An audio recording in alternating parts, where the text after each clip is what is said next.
So we have Ripple. You said we had 2, right? Or Yeah, we had 2. 3? Yeah, Ripple. I feel like we have more than this. I think there is more, but the main ones is like Ripple.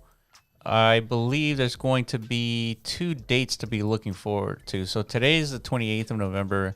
Yeah, so this will probably go out after November 30th, right? After November 30th. So we'll you guys see. Hearing this, watching this, comment down below. Let us know. If you caught the news. Yeah, if there's any news, right? Because it says November 30th and December 5th could be dates that reveal a possible settlement agreement between the 2 disputants. So that's the Ripple Labs and the Securities and Exchange Commission. So this kind of falls in line, though, with like point number 1 of it's just more regulatory nightmare type scenario. Right? Yeah. Another landmark case like the library one. Yeah. Because everybody was saying if Ripple loses this, it's kind of everybody else has some sort of implication involved. Like, it's coming. Yeah. But the other one is the Tether one, right? So the other one is Tethers. Which is, everybody knows Tether by now. Yeah. It's been under the scared radar for a while. For years. Mm-hmm. Ever since I've been around. Yeah. Yeah, you never touched Tether because of the FUD. The FUD. Yeah. Some strong FUD. Yeah, legitimate FUD, right? Yeah. This isn't fake FUD. So 82% of Tether reserves held in extremely liquid assets according to attestation.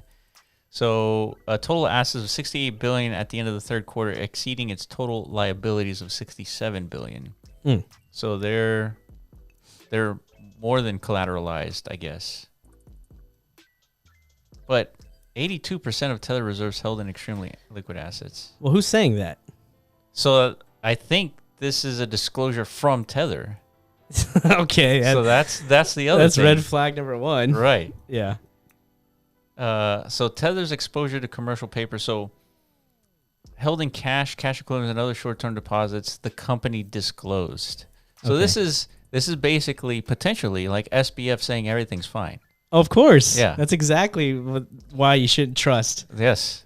Do not trust anything these people say. Yeah. Right? Unfortunately. That's kind of like the sentiment in the ethos now. That's why Coinbase is a comfy little cloud, because you can't trust them. They have audited disclosures, public disclosures of what they're holding and everything that they're doing on a quarterly basis. Oh, so the comfy cloud for you is the fact that they're a public company and they have some sort of... So this is like, it's like saying, regulation is coming down on crypto, bad. But then it's like Coinbase, completely regulated, good. Self-regulated, basically, right? Well, Coinbase is not self-regulated. Well, meaning like they impose those regulations on themselves by going the public route. By going the public route, yeah. That's a good point, yeah. As opposed to the rest of the space is going to be forced, these public... I guess processes to establish trust.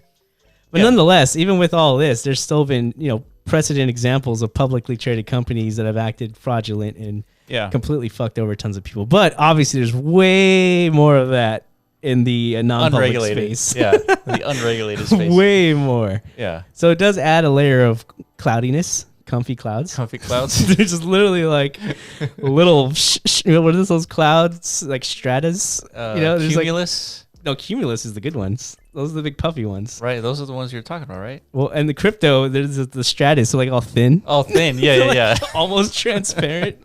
You step a foot on them, you could drop at any time. Right. That's what crypto cloud life looks like. Yeah. But we want the cumulonimbuses, right? That's what we're seeking out here in the public world. Right. So they disclosed this, and so I remember reading somewhere that in like February or something, there's going to actually be an audited financials for Tether, which we've been waiting for years. Yeah, there's another article. I think I might have it. Yeah. Oh, there's this one too. Tether's former auditor fined $1 million by the SEC for sloppy accounting. So this was in September of this year, 2022. Jesus Christ. So yeah, I mean, a bunch of red flags. So that means like the SEC was looking into their books to try and find something, right? Like maybe like a... Yeah, you know what's weird is that the former auditor, so this is an independent auditor, right? Tether's former auditor, or maybe they hired this auditor. Maybe he was accounting something else and like he was... I don't know. Yeah. This Nonetheless, the guy who's been fined $1 million for sloppy accounting has some sort of association with Tether, right? Yeah, accused for serial violations of federal securities laws. Oh my God. Improper professional conduct. What was he doing, dude? Like jacking it like in the office or something? Here's why this is a big deal, right? Dude. Here's why. Because if you look at CoinGecko, top 3 crypto. Holy shit. 65 billion. I didn't even know Tether was number 3. I thought there were like 6 or something like that. No way, dude. Holy shit. So if this is like... See, this one actually, like, I just felt my heart rate go up. Like, my blood pressure is rising. This one actually scares the fuck out of me. Yeah, if this goes down, 65 billion goes down with it. Yeah. And not only that, I mean, every crypto goes down, right? I mean, every crypto, every project, probably every DAO, everything that touches Web3 probably has some sort of exposure in their treasuries. Tether. Yeah. Like Tether's just not something that, I don't know, just too risky. Like there's too many red Apparently flags. not, dude. 65 billion, dude. Because I go back to SBF and like FTX, and there's been plenty of people calling out like the red flags before everything went down. But yeah, but Tether's one, like this has been a concern for years.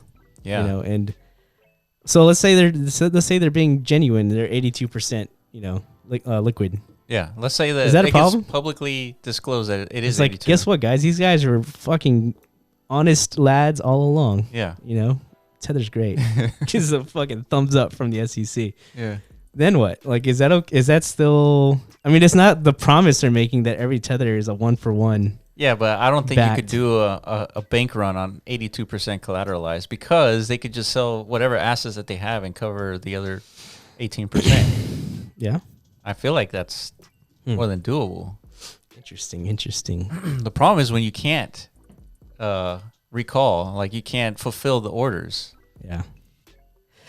And I guess TJ asked a good prudent question here while we were talking about this off cam. He's like, dude, how does Tether, because I guess they paid fees or fines in the past or something, or millions, multi-million-dollar fines. Yeah. It's like, how does Tether make money to pay this stuff, right? If it's a stable asset that they're not really supposed to generate any profit from, right? So what's their business model here? Yeah, how does Tether make money? It says Tether makes money from various fees by issuing loans to other institutions as well as through investments. That doesn't make any sense. That sounds exactly like what FTX did with Alameda. And because if I give you $1 and you give me a Tether, that dollar shouldn't be touched. Yeah. So by issuing loans to other institutions through how? FTX issued loans to Alameda. Yeah. And then they've propped up their Alameda's investments with customers' funds. Like, how is this any different? This brings up way more. It's a great question, Iman. Thanks, dude. I thought of it myself. Well, go up to the third tab, the 82% again. 82%. So it says that it's 82% in extremely liquid assets, right? Which is crypto. Like, it is. I thought it was like a dollar is extremely liquid, right? I guess I would. Yeah, I would say $1 would be. So they could still have the other 18% in like not extremely liquid, right? Yeah, maybe that's their investments. Yeah, I would think the other 18% would be like the risky shit. So basically, they are a fractional reserve bank, meaning you put in $1, you'll keep 82% in the bank. Yeah. The other 18% is going to be used for investments.